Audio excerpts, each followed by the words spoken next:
साले साहब, आपका काम खत्म हुआ कि नहीं? बड़ी काम तो कब का खत्म हो गया, आखिरी जरूरी काम है वो कर रहा हूँ। कौन सा जरूरी काम है पापा? तुमको दुबला करने का और तुम्हारा ब्लड प्रेशर ठीक करने का। एक ही दिन में सारा भगाओगे तो मैं तो मर जाऊंगा नहीं, और मेरा ब्लड प्रेशर तो आपके आने की खबर सुनते ही बढ़ जाता है। और जिस गधे ने जिंदगी भर गति नहीं छोड़ी, उस गधे को घोड़ा बनाने की कोशिश छोड़ दो। देखो शुरू में थोड़ा मुश्किल लगेगा, बाद में आदत हो जाएगी। लेकिन आदत से पहले मेरा राम नाम सत्य हो जाएगा नहीं। जीजाजी, जीजाजी, जीजाजी को क्या हो गया? तुम्हारे जीजाजी को तो पाउडर आ गया। पाउडर? हाँ, ये मकान, सुबह सवेरे पिताजी इस मकान की शक्ल भी नहीं देखते हैं। नहीं देखते? मकान में है क्या? कहते हैं ये मकान भूतिया है, इसके अंदर कोई नहीं जाता। अरे बहन जी, माना कि मुंबई में रहने की जगह नहीं है, लेकिन आपके लिए कोई अच्छा घर देख लेंगे। वैसे आप तो किसी अच्छे खानदान से दिखती हैं और आपको अच्छा घर भी लेना चाहिए। 2 बेडरूम हॉल किचन मेरे पास है एक, वो भी बरसोबा के सी बीच पर, और उसकी कीमत सिर्फ 22 लाख रुपए। जी, मैं तो आपको मेरा बजट बता चुकी हूँ, और मेरा बजट इतना नहीं है, और हमें इससे छोटा घर होगा तो भी चलेगा। आखिर हम 3 लोग ही तो है, मैं और मेरे 2 छोटे बच्चे। और आपके पति? जी, वो गुजर चुके हैं, मैं विधवा हूँ। I am very sorry. आपके पति के पिता तो होंगे, उनके फैमिली के और लोग, परिवार के उन लोग तो होंगे। जी, वो क्या है कि मैं अपने बच्चों के साथ अलग रहना चाहती हूँ। देखिए, मेरा जाती मामला है और आप इसमें दखल ना दे तो बेहतर होगा। अरे अरे, आप तो नाराज हो गई। हमारा काम है कस्टमर को घर दिलवाना। अगर आप ये घर नहीं लेना चाहती हैं तो मत लीजिए। हम कोई जोर जबरदस्ती थोड़ा ही कर रहे हैं। क्या आप छोटा सा घर देख सकते हैं मेरे लिए, किसी अच्छे लोकेलिटी में, किसी शांत एरिया में? बट इस बजट में, और वो भी 2 बेडरूम हॉल किचन, ये तो मिलना बहुत मुश्किल है। इसमें तो केवल 1 बेडरूम हॉल किचन ही मिल सकता है। चलेगा? आप कहें तो आपके लिए चौल देखूं? मैं चलती हूँ। कहाँ से आ जाते हैं घर में।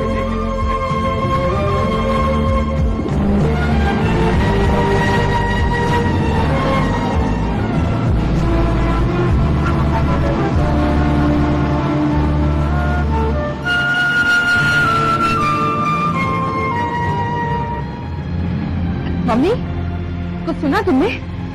डैडी ने ये घर करण के नाम करने का फैसला कर दिया है और निशिता को उसका गार्जियन बना रहे हैं। ये क्या कह रही हो तुम? तुम तो इतनी भोली हो कि तुम्हें कुछ पता ही नहीं रहता। तुम इस घर की बड़ी हो, डैडी को तुम्हारी सलाह लेनी चाहिए या नहीं? उनसे उनका फैसला बदलने के लिए कहो। लेकिन ये घर तो हमारा ही रहेगा ना, किस जमाने की बात करती हो?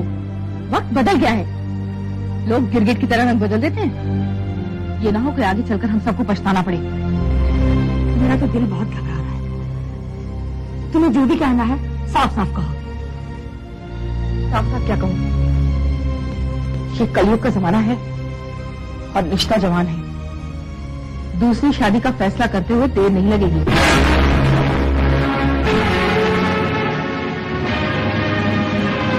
करुणा की बात में सच्चाई है। हाँ भाई, हम भी तो सुने। वो कौन सी बात है जिसमें सच्चाई है? यही कि निशिता भी जवान है, पहाड़ जैसी जिंदगी उसके सामने पड़ी है। आज नहीं तो कल उसे सहारे की जरूरत पड़ेगी, और हो सकता है कि उसने तो सहारा ढूंढ भी लिया है। निशिता यतीम थे, वो एक खानदानी लड़की। मैं कब इनकार करती हूँ कि निशिता खानदानी नहीं है, लेकिन दिल और दिमाग से हटे खानदान के खानदान तबाह हो गए। क्या मतलब तुम्हारा? यही कि कल निशिता की शादी होगी और इसी घर में वो अपनी नई दुनिया, फिर हम लोग कहाँ जाएंगे?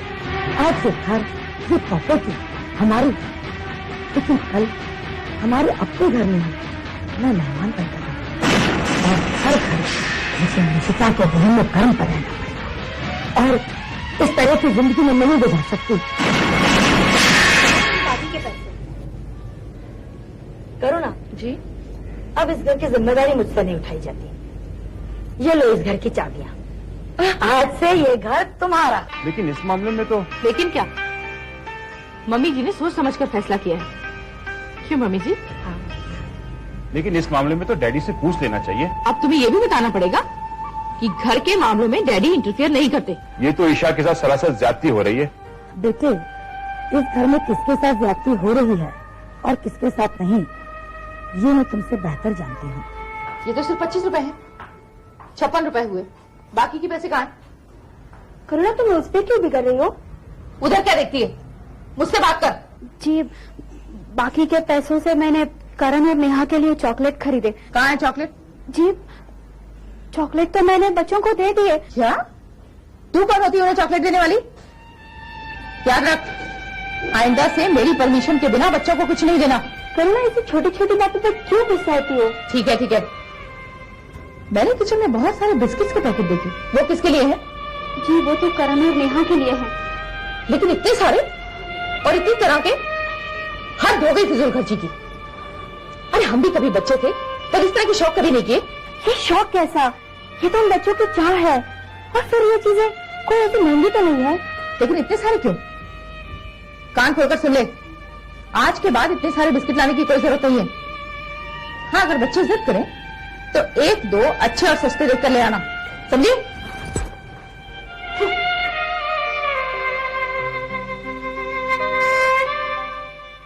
आज जो करुणा ने तुम्हारे साथ किया, मुझे उसका बेहद अफसोस है।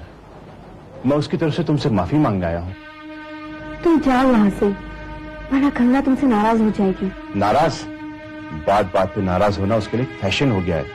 इस फैशन को मैं बरसों से सहता आ रहा हूँ, लेकिन इसकी जिम्मेदार वो नहीं, उसके माँ बाप है, जिनके लाड प्यार ने उसको सर पे चढ़ा रखा है।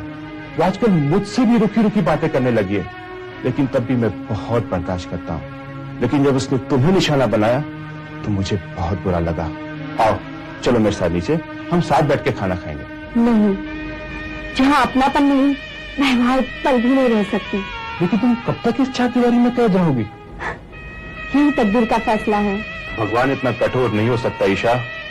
वक्त पड़ने पर वो गूंगे को जबान, अंधे को आंखें और बेसहारा को सहारा दे देता है। आज ऑफिस में मुझे पता चला कि विजय तुम्हारे नाम 15 लाख रुपए छोड़ गए हैं। क्या? हाँ। देखा राजन, इन्हें मेरा कितना ख्याल था। अब तुम्हें किसी के सामने हाथ फैलाने की जरूरत नहीं पड़ेगी ईशा। जरूरत पर ही तो हर चीज निर्भर होती है। लगता है अब इस घर में मेरी किसी को जरूरत नहीं है। शायद यही सोचकर मम्मी करुणा की हर बात मानने लगी है। कल डैडी भी मानने लगेंगे, तब तुम क्या करोगी? उससे पहले ही मैं अपना एक घर ले लूंगी। कम से कम अपने आप को बेबस और मजबूर तो नहीं पाऊंगी। हाँ राजन, मैं अपना एक घर ले सकती हूँ जहाँ अपनी मर्जी से सांस ले सकूंगी। इस घर में तो लगता है जैसे अब इस घर पे मैं बोझ बन गई हूँ। देखो बेटा, हमारे तो एक ही बेटा था और अब वो भी नहीं रहा, इसलिए अब पोता और पोती ही दादाजी की सारी प्रॉपर्टी के वारिस हैं। लेकिन हमारी बेटी करुणा का भी कुछ हक बनता है। तुम तो जानती हो उसकी कोई औलाद नहीं, इसलिए वो अपने भाई के बच्चों को ही अपने बच्चे समझेगी और सारी प्रॉपर्टी उनके नाम कर देगी। तो हमने ये तय किया है कि तुम्हारे ससुर जी की जितनी प्रॉपर्टी है वो और ये मकान करुणा के नाम कर दिया जाए। कर दीजिए माँ जी। वैसे भी मैं तय कर चुकी हूँ कि ये मकान छोड़ के मैं कहीं और रहने जाऊंगी। तुम ऐसा सोच भी कैसे सकती हो? मैं इस काबिल हूँ कि अपने पैरों पे खड़ी हो सकूं, अपने बच्चों को पाल सकूं। जो रकम आपके बेटे मेरे लिए छोड़ गए हैं वो एक नई जिंदगी शुरू करने के लिए काफी है। मैं आप पे बोझ बन के नहीं जीना चाहती।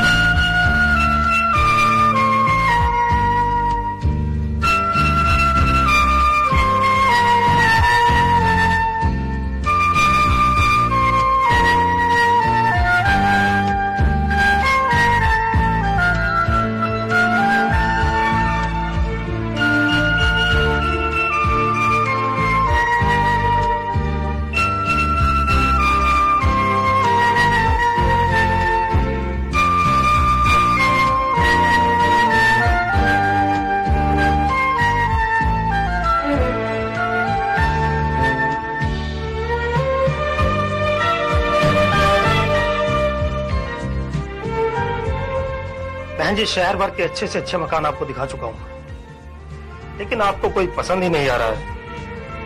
समझ नहीं आता क्या करूं। अब बाय द वे, आपको कुछ अलग थलग खामोश सी जगह पर घर चाहिए ना? जी हाँ।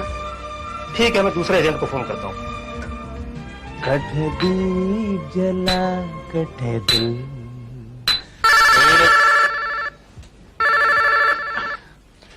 Olympic state. अरे रामकरण। हाँ रामकरण फुगनिया बोल रहे हो, बोल। अरे स्वीट होम से खन्ना बोल रहा हूँ भाई, चाबी चाहिए। कौन सी चाबी? वही अपने कैप्टन हाउस की चाबी। कैप्टन हाउस की चाबी? अरे पार्टी सामने बैठी है, तो चाबी लेकर पहुंच बस। पार्टी में बंगले के बारे में कुछ बताया तो नहीं ना तू? अरे नहीं नहीं, वही सरप्राइज देंगे। पार्टी बहुत अच्छी है, बाहर की पार्टी है। अरे आज तो आज ही डन कर देंगे। खन्ना, वो बंगला को काम हो गयो ना, तेरी पूरी मुंडी घी के पीपे में गुजर दूंगा। अबे घी और पीपा छोड़ और भाग चाबी लेने के लिए। मैं पार्टी को लेकर वहां पहुंच रहा हूँ, तो सीधा वहीं पहुंच चाबी लेकर। बहन जी, बहुत अच्छी तकदीर है आपकी, क्या घर ढूंढा है आपके लिए। आप भी याद करेंगे। शुक्रिया। अरे इसमें शुक्रिया क्या बात है, बस चाय पीकर चलते हैं, तब तक वो चाबी लेकर वहां पहुंच जाएगा। चाबी कठहरे। अरे मोतिया, अरे मोतिया चाबी कठहरे, मोतिया चाबी कठहरे। अरे मोती जी साहब। चाबी कठहरे। कौन सी चाबी? कैप्टन बंगले की चाबी कठहरे। अरे साहब, चबिया तो उधर टंगी थी, पर अब मिलेगी नहीं। क्यों?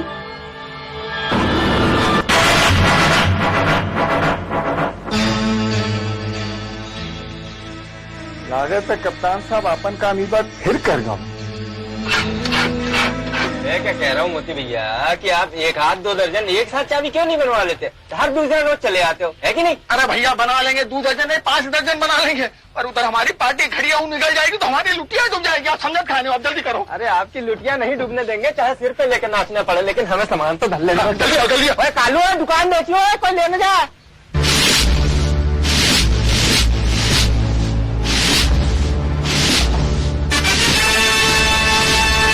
बहन जी आइए। बहन जी देखिए, ये रहा आपका बंगला। बंगला? ये तो बंगला है। आपको मेरे बजट का पता है ना? बजट की चिंता छोड़ दो, आप पहले मकान को देख लो, मन में तसल्ली कर लो। रामकरण भाई, बातें कम करो और बहन जी को ले जाकर बंगला दिखाओ। वो दिखा देता क्या है कि मकान वो। हाँ, चाबी ना चाबी। बहन जी, मैंने आपको बताया था ना कि दूसरी पार्टी को बंगला इस कदर पसंद आया कि वो चाबी साथ ले गए। उनको डर था कि बंगला हम किसी और को ना दिखा दें। खैर, आपके लिए उनकी 2 बातें सुन लेंगे, क्या करें, है ना रामकरण भाई? हाँ ठीक है, ऐसे करो, जब तक मैं मकान खोल लूँ, बहन जी आप थोड़ा समंदर की हवा खा लो, ठंडी गर्म, तब तक सब ठीक हो जाएगा। बताओ जी, कम वक्त क्यों नहीं खुल रहा है? जल्दी से ताला खोला ना हो। खोल है, लेकिन एक बात बताओ मोती भैया। बताए, पूछो। अरे जे बेचारी के गले में काहे फंदा डाल है तुम लोग? चुप करा। हमार मालिक सुन ले ना तो हमारी नौकरी हो जाए हाथ से। अब जल्दी से ताला खुला, नहीं तो ये पार्टी हाथ से निकल जाए। हाँ, लेकिन मोती भैया, चुप करा।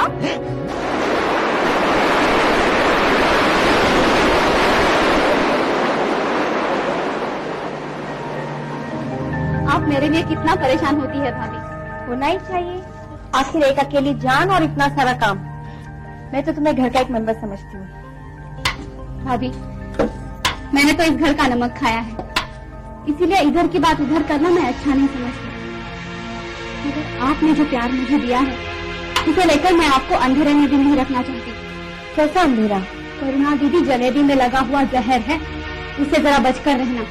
मैंने अपने कानों से सुना है, वो आपके खिलाफ मम्मी जी और डैडी जी के सामने जहर उगल रही थी। माँ बाप की इकलौती और लाडली बेटी है ना, उसका हर झूठ सच लगता है। बस तू चुपचाप अपना काम कर। भाभी, मैं तो आपके भले के लिए कह रही हूँ। पानी सर से ऊंचा हो जाएगा तो अनर्थ हो जाएगा। मम्मी, क्या है? कुछ काम था आपसे। मुझसे क्या काम था? वो 1000 रुपए चाहिए थे। 1000 रुपए? वो किस लिए? अपने लिए नहीं, करण के लिए। स्कूल की आउटिंग के लिए जाना चाहता है और वैसे कई दिनों से बाहर गया नहीं, उसका दिल बहल जाएगा। और बस मुझे ज्यादा डिटेल्स बताने की जरूरत नहीं है। मैंने चाबियां करुणा को दे दी है, उससे ले लो।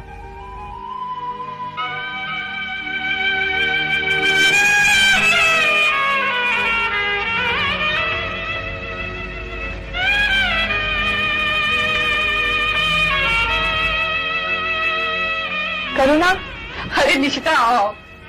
देखो मैंने नया मंगलसूत्र बनवाया, बिल्कुल लेटेस्ट डिजाइन का है। 1 तोला सोना लगा है। कैसा लग रहा बताओ सच्ची? अच्छा है। कुछ नई ड्रेसेस भी खरीदी है मैंने, और दिखाती हूँ। करुणा, ड्रेसेस मैं फिर किसी दिन देख लूंगी। आज तुम्हारे पास किसी काम से आई हूँ। हाँ तो बोलो ना, झिझक क्यों रही हो? माना कि इस घर में मेरी हुकूमत है, लेकिन इसका ये मतलब नहीं कि मैं लोगों को अपने नीचे दबा कर रखूं। बैठो ना। तुम तो जानती हो करुणा, जब से तुम्हारा भैया का स्वर्गवास हुआ है, बच्चे की आउटिंग पे नहीं गए। इस बार वो मैं भी सोच रही हूँ आउटिंग पे जाने के लिए। तुम एक काम करो, बच्चों को मेरे साथ भेज देना। नहीं, स्कूल की ट्रिप जा रही है, करण उनके साथ जाना चाहता है। ओह, तो पैसे चाहिए तुम्हें? उसकी चिंता तुम मत करो, वो है मेरे पास। सिर्फ 100 रुपए कम पड़ रहे थे, वही लेने आई हूँ। सच बोलूं निशिता, महंगाई आसमान को छू रही है। जिस दिन से मैंने इस घर की चाबियां संभाली हैं, मुझे पता चला है कि कमाई के हिसाब से एक्सपेंसेस बहुत ज्यादा हैं। बस मैंने तो तय कर लिया है, उतने ही पांव पसारूंगी जितनी की चादर है। लेकिन 100 रुपए कुछ ज्यादा नहीं है करुणा। वो तुम इसलिए कह रही हो क्योंकि करण अभी बच्चा है। जैसे जैसे वो बड़ा होगा, उसकी जिद भी बड़ी होगी, और जिद बड़ी होगी तो फिजूल खर्ची भी बढ़ेगी। मुझे गलत मत समझना, मैं उसके भले के लिए कह रही हूँ। आफ्टर ऑल बुआ हूं उसकी। चलो, इस बार उसका दिल रखने के लिए ये 100 रुपए मेरी तरफ से दे देती हूँ। आगे से ख्याल रखना।